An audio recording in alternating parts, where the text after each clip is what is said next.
Bonjour, c'est Dominique. Alors aujourd'hui, je vais faire la page enveloppe dans notre album. Alors moi je fais un album et tout simplement c'est pour vous montrer les techniques d'interaction que vous avez demandé au concours Appel à tous. Alors sur cette page-ci, je vais faire la page enveloppe. Je vais vous montrer ce que c'est avec ce petit album. Alors ici, je n'ai qu'une rondelle, qu'un rond de carton, mais j'en aurai un autre ici. Alors, ça s'ouvre ici. Je ne crois pas avoir suffisamment pour la flappe, mais c'est pas nécessaire de faire la petite flappe. Alors, ça s'ouvre en deux comme ceci. Et puis, on a deux flaps ici. Et puis, une pochette. On peut en faire plusieurs. Alors, on peut utiliser la technique des pochettes avec l'image interrompue. Alors, c'est ce que je fais habituellement. Mais ici, vu que c'était un petit album, je n'ai fait qu'une seule pochette. Et ici, j'ai aussi une pochette, alors avec la flappe et un aimant. Alors, on va faire ça. Je vais placer ça de côté. Alors, ce que je fais, alors je m'assure que mon album est le haut en haut et le bas en bas, dans le bon sens. Alors, on doit mesurer, premièrement. Alors, moi, je prends des feuilles, vous savez, de ce format, le format de papier imprimé, qui est de 21,59 cm par 27,94 cm. Alors, j'ai pris la longueur la plus longue, qui est le 27,94. Et j'ai tracé, je me suis coupé un morceau de la bonne largeur, la largeur de ma page. Alors n'oubliez pas, si vous avez un gousset ici, dépendamment de la technique de page que vous utilisez dans votre album, il ne faut pas couvrir le gousset. OK?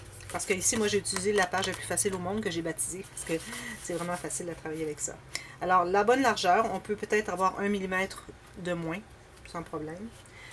Et je me suis tracé une ligne ici pour la couture, ce que j'appelle, c'est la partie qui va être collée à la base ici, parce que ça se trouve être la flappe du bas. Et je me suis tracé une autre ligne de pliure. Je me suis laissé un bon espace, un bon gousset pour avoir quelques flaps. Vu que ma page est grande, il y a possibilité que j'ai beaucoup de flaps à l'intérieur. Alors si vous voyez celle-ci, il y a toutes ces flaps ici. Alors il y en a quand même beaucoup. Plus le matage, plus les espaces pour les photos. Quand les photos vont être ajoutées, alors il faut quand même avoir un bon gousset. Alors ici, moi j'avais alloué 4 mm, 5 mm. Alors ici, moi ce que j'ai fait. Alors vous allouez ce que vous voulez, dépendamment de ce que vous voulez faire à l'intérieur. Alors dans le cas ici, j'ai 7 mm. Alors je vais biseauter les coins. Et à partir de la ligne, là, je vais le plier, vous allez comprendre mieux. Je vais le plier comme ça. Alors, à partir de la ligne de pliure la plus vers le reste de la page. Alors, ça, c'est la partie collée, le gousset. Alors, notre page va commencer ici. Alors, je me suis tracé une ligne qui n'est pas tout à fait en haut. Alors, pour laisser un espace, j'ai tracé une ligne de pliure. Même que ce que j'ai fait, je ne sais pas si vous pouvez voir, j'en ai tracé deux. Parce que j'ai du carton plus épais. Quand vous avez du carton plus épais, si vous voulez que les plis restent bien, vous devez en tracer deux, côte à côte, à environ 1 mm de différence entre les deux. C'est juste pour que ça se plie bien. Alors ici, si je regarde, il me reste encore un peu trop de papier. Alors ça va être collé ici. Et je l'ai plié ici. Il me reste encore un peu trop ici. Alors ce que je vais faire, c'est que je vais faire une autre ligne de pliure. Juste un instant, je vais aller chercher ma planche à tracer. Alors ça fera une petite pochette, tout simplement.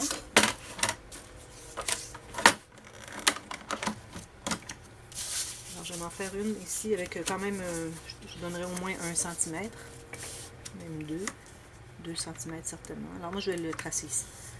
Puis ce sera tout simplement plié. Je vais faire une autre ligne juste à côté. Tout simplement plié et je vais probablement coller les rebords ici. Puis ça fera une petite pochette. Ok? Bon. Alors je vais la coller tout de suite. Question qu'on sache où on s'en va. Ce soit plus facile pour vous à suivre. J'ai pensé de mettre ma colle verticale.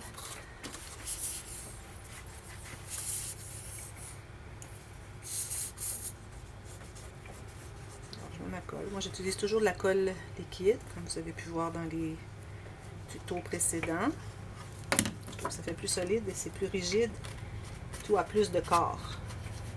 Alors, je la colle tout simplement au rebord inférieur de ma page et je m'assure de libérer le pli ici que j'ai gousset du bord de ma page. Et je m'assure d'être bien parallèle avec le bord de la page. Descendu un peu. Je vais devoir la reprendre un peu plus loin. Ici. Bien ici. Fait. Alors ça, c'est la flappe du bas. Ici, pour s'assurer que ce soit bien droit. Parfois, pas tout à fait droit. Et puis, ça fait des pages, les pochettes, c'est-à-dire les flaps qui sont pochées comme ça. Alors, c'est important que ce soit bien droit. Alors ça sera ma pochette du bas, c'est-à-dire la flappe du bas. En haut, alors la même largeur que ceci et approximativement ce que vous voulez. Bon, alors moi ici, je me suis alloué encore là un 7-8 mm d'espace pour coller, mais ça peut être 5 ou plus. Et je me suis alloué le même espace qu'en bas ici, pour le haut de la flappe. Idéalement, c'est d'avoir la même mesure en haut qu'en bas. Okay.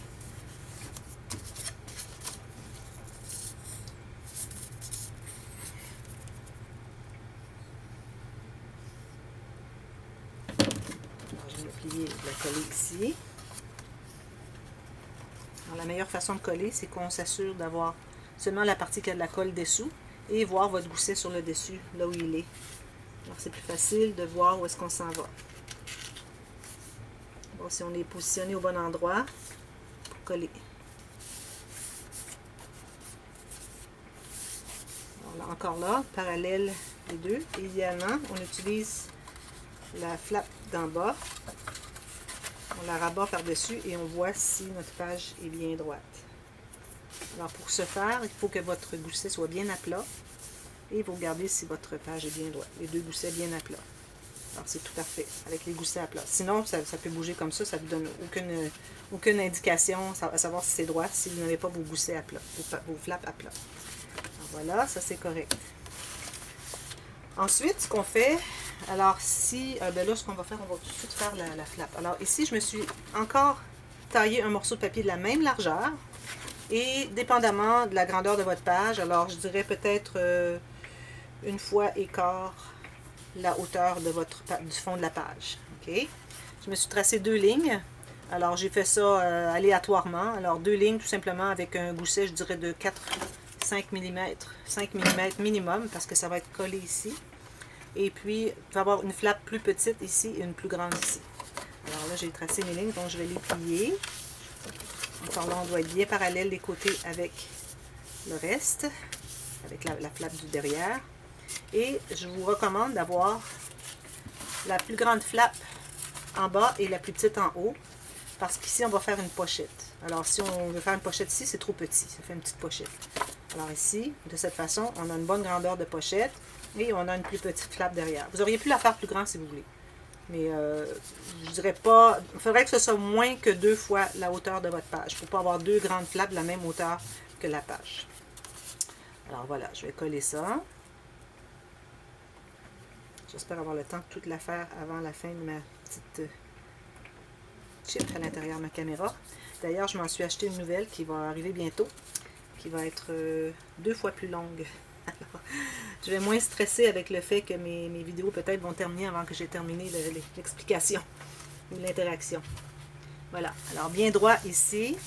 Je me suis laissé un espace environ de ce qu'on a de la couture, ce que j'appelle la couture, ce qu'on a collé de cette flappe qui était collée. Et puis quand on va mater, on va s'assurer de mettre un morceau de papier imprimé ici. Alors j'aime bien quand il reste un petit... que ce ne soit pas collé sur le gousset de l'autre. Ça fait une petite garniture de plus. Ensuite, alors là, je vais peut-être je vais commencer tout de suite par faire la flappe, la pochette ici. Alors encore ici, je mesure pour ce qui est de la flappe du haut, la même largeur que ce que j'ai taillé depuis tantôt. Excusez, j'ai pas mon bout de papier.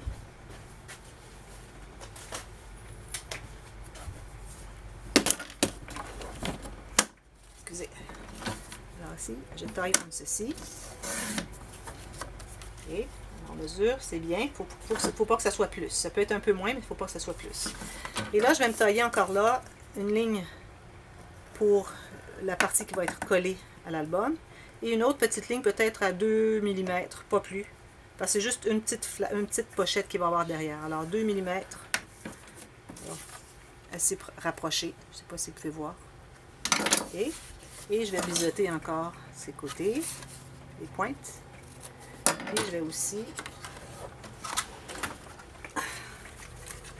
arrondir mes coins. Alors, je ne sais pas si vous avez vu la vidéo où est-ce que je vous parlais des lames, comment étirer la vie de nos lames. Excusez, je vais aller chercher.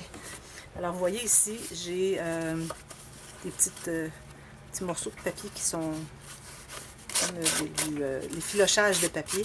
Alors, j'en profite et je passe mon éponge pour m'assurer que tout est bien lisse. Voilà. Alors, celle-ci, je vais la plier.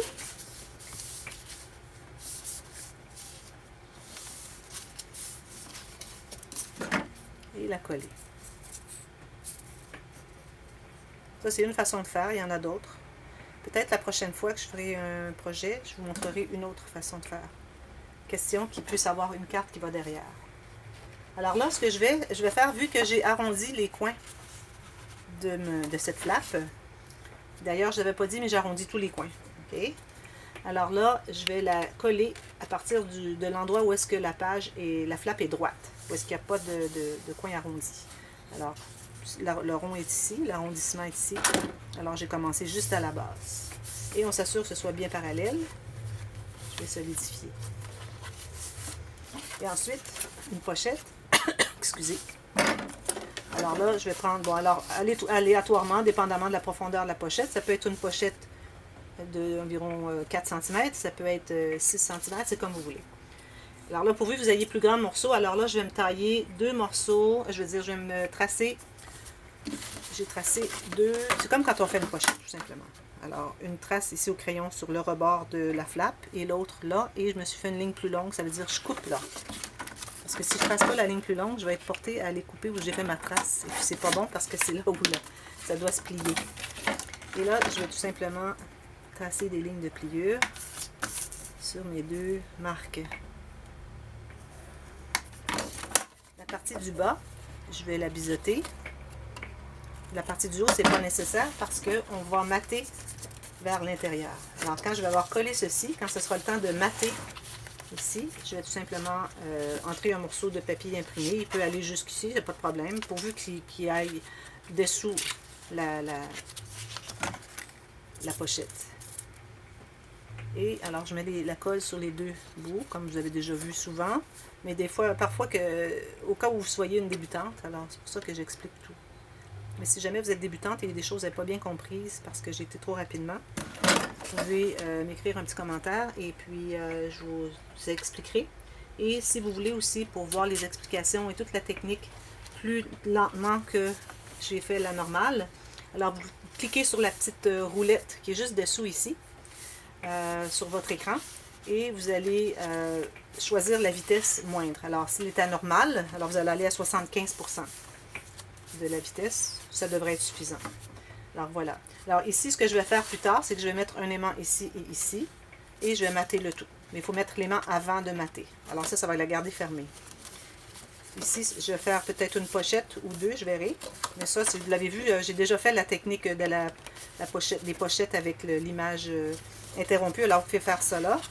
Et maintenant, ce qu'il nous reste à faire, ce sont le fermoir ici. Alors je l'appelle enveloppe. Pourquoi est-ce que je l'appelle enveloppe? Parce que ça n'a rien à voir avec une enveloppe. C'est que j'ai souvent vu des interactions dans les albums quand je regarde des vidéos sur YouTube d'autres scrappers. Et puis, je voyais qu'elles avaient vous savez, avec les petits cercles, avec la ficelle qui tourne autour. Alors, elles ont cette façon de fermer, mais elles n'ouvrent qu'une flappe et puis elles vont derrière. Et puis, c'est tout serré, c'est tout collé. Alors, c'est difficile d'accès. Alors, moi, ce que j'ai pensé, mais je crois que je l'avais vu aussi, je ne voudrais pas garder le crédit tout pour moi, mais j'ai dû voir que quelqu'un avait déjà ouvert la flappe comme ça. Je crois que c'est Francis de Your Book of Memories. Alors, depuis ce temps-là, je fais les enveloppes de cette façon. Sauf la grande poche qui est accordéon. Là, vu qu'on a accès avec les doigts, puis on ne met que des cartes, ça, il n'y a pas de problème, je fais le même fermoir. Alors, ce qu'on doit faire maintenant, c'est qu'on doit mater les 2 morceaux, les deux devants de l'interaction. Alors, c'est ce qu'on doit faire en premier. Je me suis surprise à travailler une fois sur cette interaction dans un autre projet. Et puis, je m'étais dit, il y a beaucoup de flaps, je vais commencer à en mater tout de suite. Puis, je me suis surprise à mater celle-ci et celle-ci à l'intérieur, celle-ci à l'intérieur. Et il ne faut pas faire ça. Il faut vraiment mater l'extérieur avant parce qu'on va mettre les petits brads avec les cercles. Il faut qu'ils soient cachés. Alors, il faut vraiment qu'on ait maté ceci. Et une fois que les brads sont ressortis, ensuite, on va le mater pour cacher l'intérieur des brads.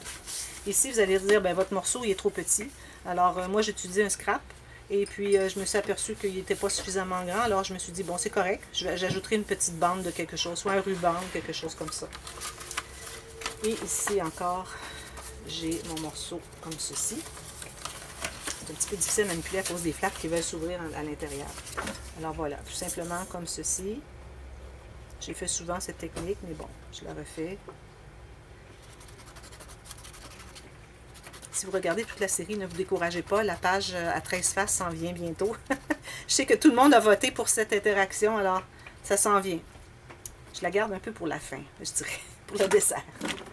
Alors voilà, je mate ce morceau ici.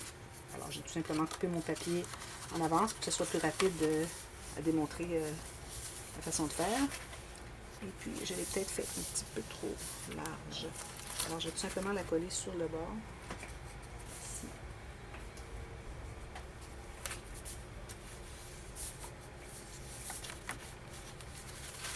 Peut-être un petit peu large, mais bon. C'est important de ne pas couvrir le pli ici.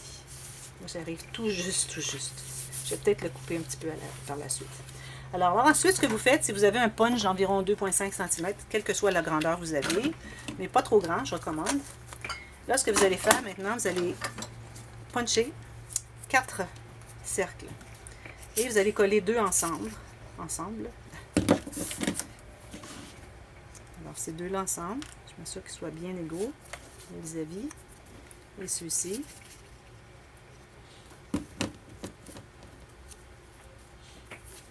Je vais les sécher un peu. Ensuite, je me suis taillé 2 cercles de papier que je voulais qui soient contrastants un peu, différents en tout cas de ce que j'ai choisi ici comme papier. D'ailleurs, je vais vous montrer rapidement les papiers que j'ai choisis pour toute l'interaction. Parce que c'est bien d'avoir des papiers qui se complètent bien. J'ai choisi celui-ci. Alors, probablement un espace comme ça ici à l'intérieur. Ensuite, j'ai celui-ci, comme j'ai fait ici. J'ai celui-ci. Donc, comme vous voyez, ça va tout bien ensemble. Et j'ai celui-ci. Et puis, j'avais ce gros picot-là. Alors, vous voyez, ça va tout bien ensemble. C'est l'idée d'avoir des petits picots, des cercles, et puis des couleurs qui vont bien ensemble. Alors, voilà, ça c'est fait. Ça c'est fait. Maintenant, ce qu'on fait, c'est qu'on trouve le centre, une marque au crayon. Si vous n'êtes pas certaine, ce que vous faites, une fois que vous avez fait votre marque, vous allez tourner votre petit cercle. Si vous voyez qu'il y a une tendance à être plus court d'un côté, vous allez tasser un petit peu. Ensuite, j'utilise un punch qui fait juste... laquelle que j'ai tassé? Qui fait juste un petit trou comme ceci. C'est pas trop grave si c'est pas centré tout à fait. Et j'ai une ficelle, un bout de fil à crocheter que j'utilise, j'en ai beaucoup de couleurs. Alors ici, ce que je vais faire, c'est que je vais l'entrer. Je ne sais pas pourquoi je l'enfilais avec une aiguille, mais bon. Alors j'en ai peut-être un peu trop aussi. Je vais en couper un morceau. Je vais utiliser de la colle à tissu parce que c'est de la fibre textile. Je vais mettre une goutte de colle à tissu, juste une petite goutte, vraiment très peu, et je vais coller l'extrémité de ma ficelle ici. Je vais m'assurer que c'est bien épongé, qu'il n'y a pas de colle qui va coller à l'intérieur ici. Et j'ai des petits brads que je me suis choisi, vous voyez. Alors j'ai pris les noirs, j'ai pas de rouge, j'ai du rouge foncé qui aurait pu faire, mais bon, je décide de prendre noir. Alors en voilà un qui est prêt. Maintenant il s'agit de mesurer à quel endroit on va le mettre. Je vais le poser. Alors je cherche le centre de mon papier ici.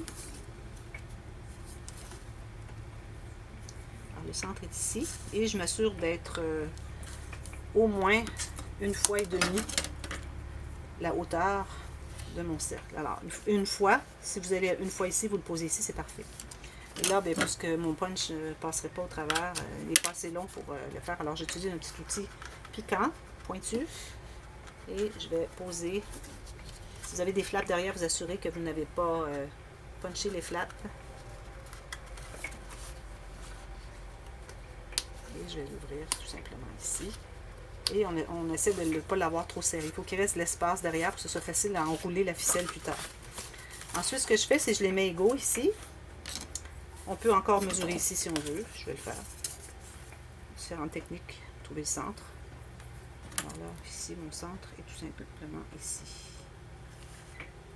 Alors là encore, il ne faut pas le mettre trop haut parce que s'il est trop haut, on n'est pas capable, parce qu'on a fermé la flappe par-dessus, on n'est pas capable d'aller enrouler la ficelle. Alors il faut vraiment l'avoir au moins la hauteur du cercle, une hauteur du cercle plus bas.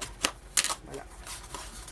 Et je vais poser celle-ci avec mon autre brad noir. Alors tout ce qui va me rester à faire, c'est de mater l'intérieur, faire peut-être une pochette au centre de l'interaction. Et puis tout sera terminé. Vous avez votre page enveloppe. C'est comme ça que je l'appelle. C'est l'enveloppe ouverte, je devrais l'appeler ainsi. Voilà. Alors tout ce qui vous reste, vous pouvez ajouter une petite pochette ou un espace pour mettre quelque chose en serre si vous voulez. Et voilà. C'est ce que ça donne, tout simplement. Alors les 4 pages ici sont terminées. Alors j'ai une autre page la plus facile au monde de couper et plier. Alors je vais m'attaquer à celle-là suivant cette vidéo, ce tuto. Et puis alors restez à l'écoute et puis ça vient bientôt. Merci beaucoup. À la prochaine. Bye bye.